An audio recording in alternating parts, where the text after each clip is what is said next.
बऱ्याचदा सांबार आपण घरी बनवतो, पण त्याची हॉटेलसारखी चव येत नाही. हॉटेलसारखी चव येण्यासाठी कोणत्या ट्रिक्स फॉलो करायच्या ते आपण ह्या व्हिडिओमध्ये पाहणार आहे. आज आपण साऊथ इंडियाचं प्रसिद्ध असं झणझणीत, चविष्ट आणि सुगंधी सांबार बनवणार आहोत, जे इडली, भातासोबत, डोश्यासोबत खाण्यासाठी खूप छान लागतं. चला तर मग रेसिपीला सुरुवात करूया. त्यासाठी अर्धा कप तुरीची डाळ स्वच्छ धुवून कुकरमध्ये 1 ते 2 कप पाणी घालून अशी शिजवून घ्यायची आहे आणि तिला मॅश करून घ्यायचे आहे. त्यानंतर कढईमध्ये 2 टेबलस्पून तेल घाला.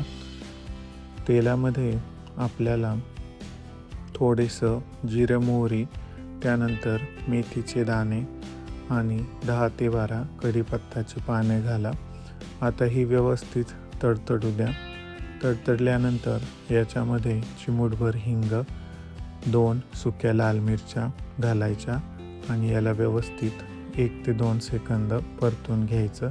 यानंतर भाज्यांमध्ये 1 मोठा कांदा अशा पाकळ्या केलेला, 1 चिरलेला भोपळा, थोडंसं चिरलेलं वांग, चिरलेला बटाटा, चिरलेला टोमॅटो, चिरलेले गाजर, त्यानंतर चिरलेल्या शेवग्याच्या शेंगा घाला आणि थोडंसं मीठ घालायचं आहे आणि हे सगळं व्यवस्थित परतून घ्यायचं आहे.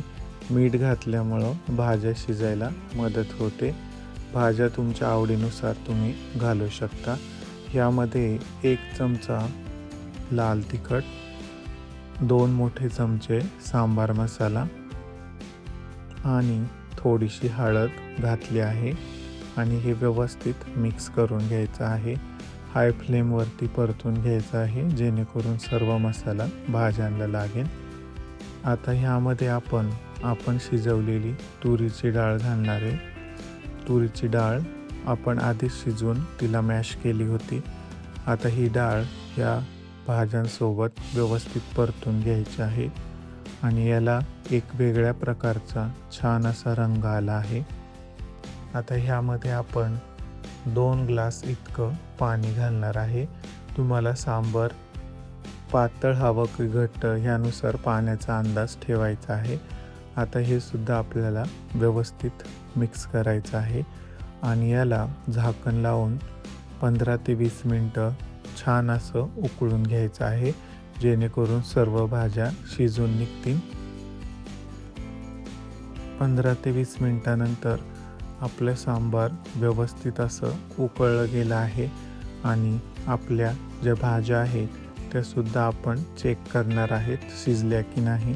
त्यासाठी पळीने अशी एखादी भाजी घेऊन चमच्याने तोडून पाहायची. जर ती तुटली तर समजायचं की आपल्या भाज्या शिजल्या आहेत. यानंतर याच्यामध्ये 2 चमचे चिंचेचा कोळ आणि 1 चमचा गूळ घालायचा. चिंचेचा कोळ हा सिक्रेट इन्ग्रेडियंट्स आहे, ज्याच्यामुळंच त्याला आंबट अशी चव येते.